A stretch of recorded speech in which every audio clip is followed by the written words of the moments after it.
Hello readers, welcome back to నా చేతి రాగాలు. మాంగళ్యం 92వ భాగం. ముందుకు పడుతూ అల్లరి చేస్తున్న అతని క్రాఫ్ట్ని సవరించి చెంపని తడుపుతూ అలా ఉన్నావే అని అడిగింది సౌమ్యంగా. అభి ఫేస్ అదోలా పెట్టుకుని, ఈరోజు నేను నాతో తీసుకెళ్ళాలనుకున్నా, కుదరలేదు, అందుకేనేమో చాలా డల్గా ఉండేది వాళ్ళంతా అన్నాడు మళ్ళీ ఆమె గుండెల మీదకి చేరుతూ. ఆ ఎక్స్ప్రెషన్కి తేజు నవ్వేసి వీపు మీద లయబద్ధంగా చూకొడుతూ కళ్ళు మూసుకుంది బాగా నిద్రొస్తుంటే. కాసేపటికి తేజుని బెడ్ మీద పడుకోబెట్టి జాగ్రత్తగా హోల్డ్ చేసి అభి కూడా నిద్రపోయాడు. పొద్దున్నే ఫోన్ రింగ్ అవుతుంటే మెలకు వచ్చింది.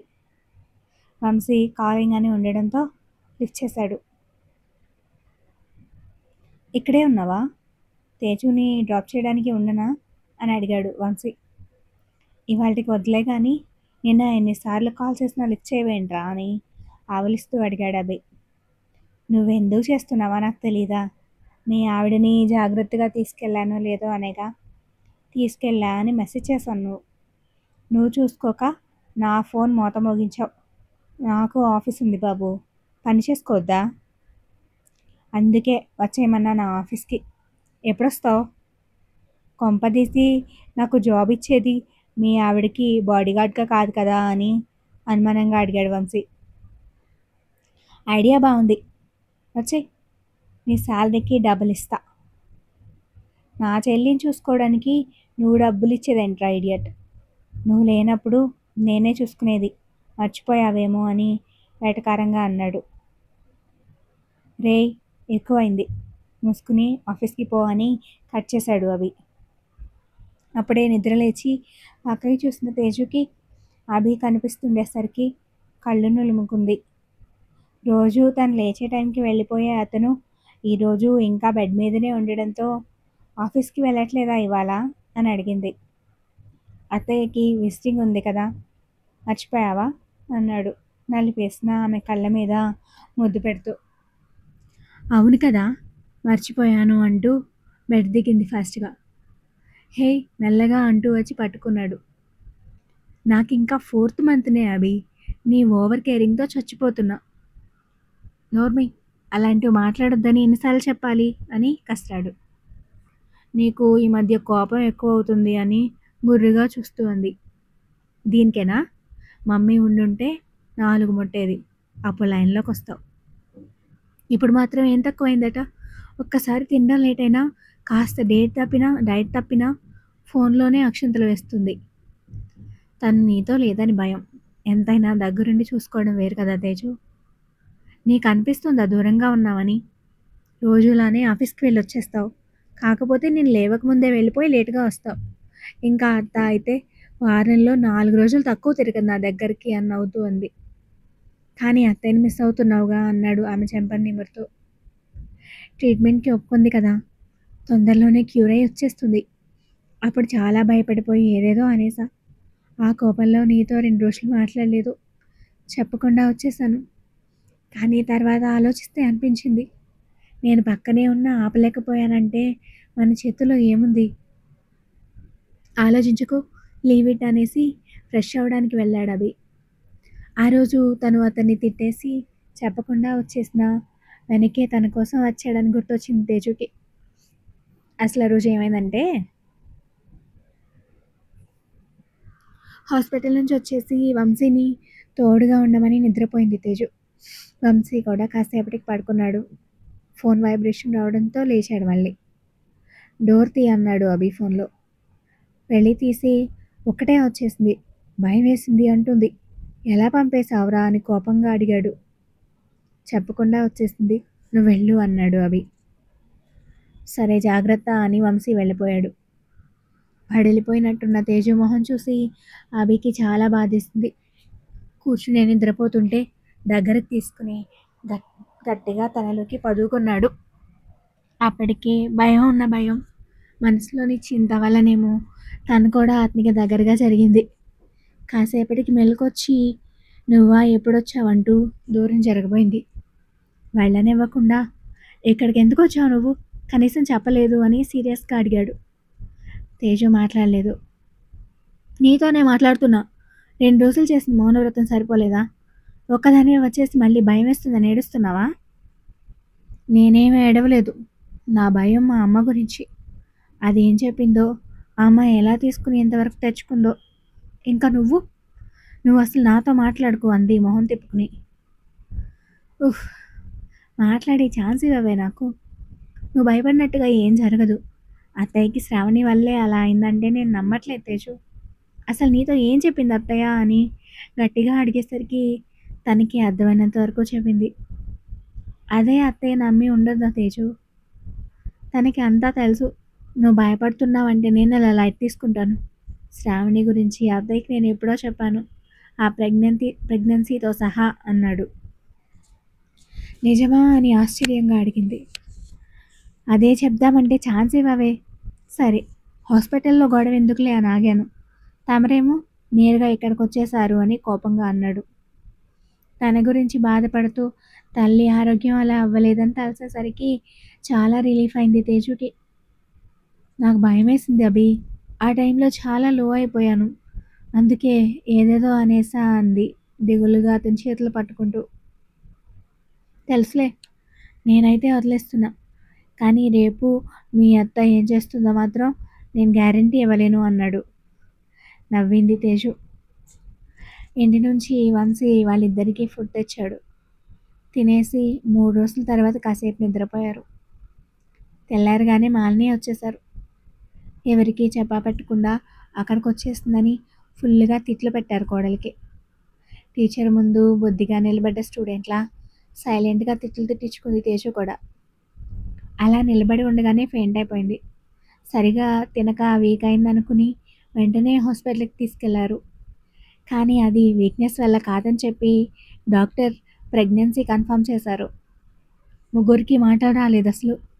ఆ శుభవార్త విని ఎంత సంబరంగా ఉన్నా మరోవైపు భారతి గారి హెల్త్ వల్ల పూర్తిగా సంతోషాన్ని అనుభవించలేకపోయారు. అదే హాస్పిటల్లో ఉన్న భారతి గారి దగ్గరికి వెళ్ళారు. అప్పటికి ఆవిడికి తెలీదు వీళ్ళు ఏమనుకుంటున్నారో. కండిషన్ కొంచెం కంట్రోల్లోకి వచ్చి ఆ రోజే కాస్త మాట్లాడగలుగుతున్నారు. ఏమైంది అత్తయ్య, శ్రావణి వచ్చిందంట అని అడిగాడు అభి. అవునభి, అసలు నాతో ఏం చెప్పాలనుకుంటుందో అని నేను విన్నాను. నీ మీద ఎంత పెద్ద అభాండం వేస్తుందనుకున్నావు? ఆ మాటలకి నటనకి ఎంత ఆశ్చర్యం వేసిందో నాకు. అది చెప్పిన మాటలు నమ్మేసి ఇంత దాకా తెచ్చుకున్నావని నీ కూతురు హడిలిపోయింది భారతి అన్నారు మాలిని. అవునా? లేదు తేజు, ఆ రోజు పొద్దున్నుంచే నాకు కాస్త నలతగా అనిపించింది. కొంచెం నొప్పి కూడా. కానీ ఇంత సీరియస్ అవుతుందని అనుకోలేదు. శ్రావణి గురించి అభి చెప్పాక కూడా నేనెలా అబద్ధం చేసుకుంటాను?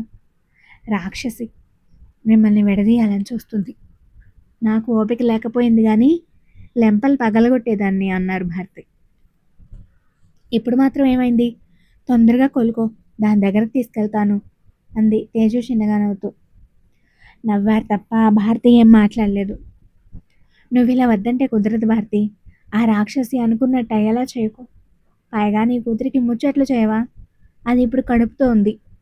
తల్లిగా నువ్వు పక్క నుండి చూసుకోవాలని, పిల్లల్ని ఆడించాలని కోరుకుంటుంది అన్నారు మాలిని.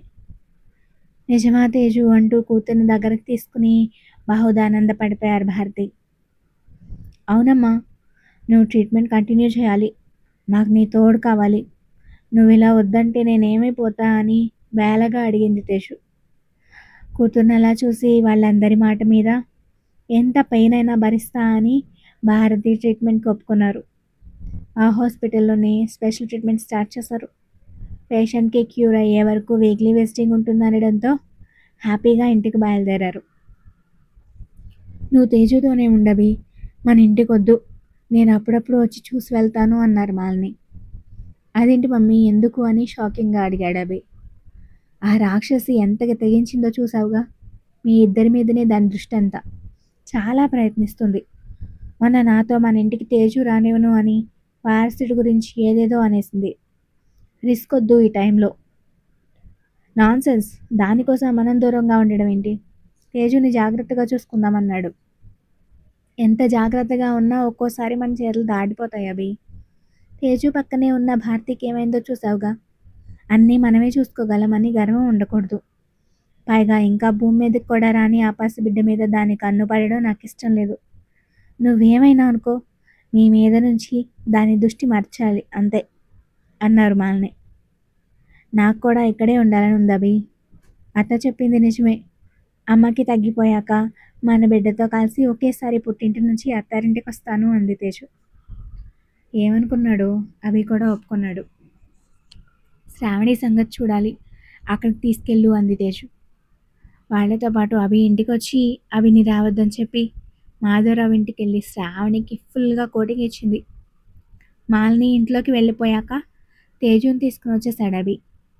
ఆ రోజే భారతి గురించి తెలిసి తేజుకి యాక్సిడెంట్ చేయించబోయింది అని వరుణ్ అభితో చెప్పాడు. రక్తం ఉడికిపోయింది. ఇంకా తనకి దగ్గరలో తేజుని ఉంచకపోవడమే మంచిది అనుకున్నాడు. ఏం చేయాలో డిసైడ్ అయ్యి వరుణ్తో చెప్పి శ్రావణి బయటికి రాకుండా ఇంట్లోనే ఉండిపోయేలా చేశాడు. మాధవరావు ఫ్యామిలీకి అభి ఈ ఇంట్లో, తేజు ఆ ఇంట్లో అనుకునేలా అప్పుడప్పుడు ఇంటికి వచ్చి వెళ్ళేవాడు. అది జరిగింది.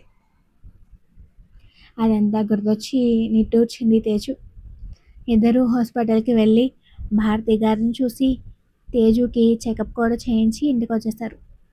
మధ్యాహ్నం తన ఇంటికి వెళ్ళాడు అభి. మాలిని వెంటనే వెళ్ళి ఎలా ఉంది భారతి, తేజు బాగానే ఉందా అని అడిగారు. ఆ మమ్మీ, అత్తయ్య చాలా వేగ్గా ఉంది, మాట్లాడడానికి కూడా కష్టపడుతుంది. తేజుకి అంతా బాగానే ఉంది, ప్రాబ్లం ఏం లేదు. ఇవాళ ఇంట్లోనే ఉంది అని రెస్ట్ రూమ్కి వెళ్ళాడు. ఆ మాటలు విని అవాక్కైంది. అప్పుడే వచ్చిన లక్ష్మి. చిన్నబాబు తేజమ్మ కలిసే ఉంటున్నారా అని షాకింగ్గా అడిగింది. నువ్వెప్పుడొచ్చావే, వినేసావా? పోనీలే అన్నారు మాలిని. అమ్మా, నిజమేనా నేను విన్నది అని మళ్ళీ అడిగింది. అవునే, వాళ్ళకే లక్షణంగా ఉన్నారన్నారు. లక్ష్మి సంతోషపడిపోయింది. మరి అదేంటి, బావు ఇంటికి రాడు, సరిగా తినడు, ఆ అవతారం, ఇవన్నీ అనేవాళ్ళు మీరు అంటే తేజు అక్కడ ఉంటే వాడు ఇక్కడ ఎందుకు వస్తాడు? వచ్చినా ఉంటాడా? తినకుండా వాడిని తేజు బయటికి పంపిస్తుందా? అందుకే ఇక్కడ తినేవాడు కాదు, అది కడుపుతో ఉంది కాబట్టి వాడు గడ్డం తీయట్లేదు అని తేలిగ్గా చెప్పేశారు. దీనిలో ఇంత అర్థం ఉందా? మరి మీరెందుకు వాటికి అంత బాధపడిపోయేవాళ్ళు అని అయోమయంగా అడిగింది. అలా ఎప్పుడు చెప్పేదాన్ని, సుమతి వచ్చినప్పుడు మాత్రమేగా అన్నారు. అప్పుడు ఆలోచించి అవును కదా అని బుర్రగొక్కుని, కానీ ఎందుకమ్మా, సుమతి గారు మంచోళ్లేగా అని మరో ప్రశ్న వేసింది Lakshmi. Thank you for watching.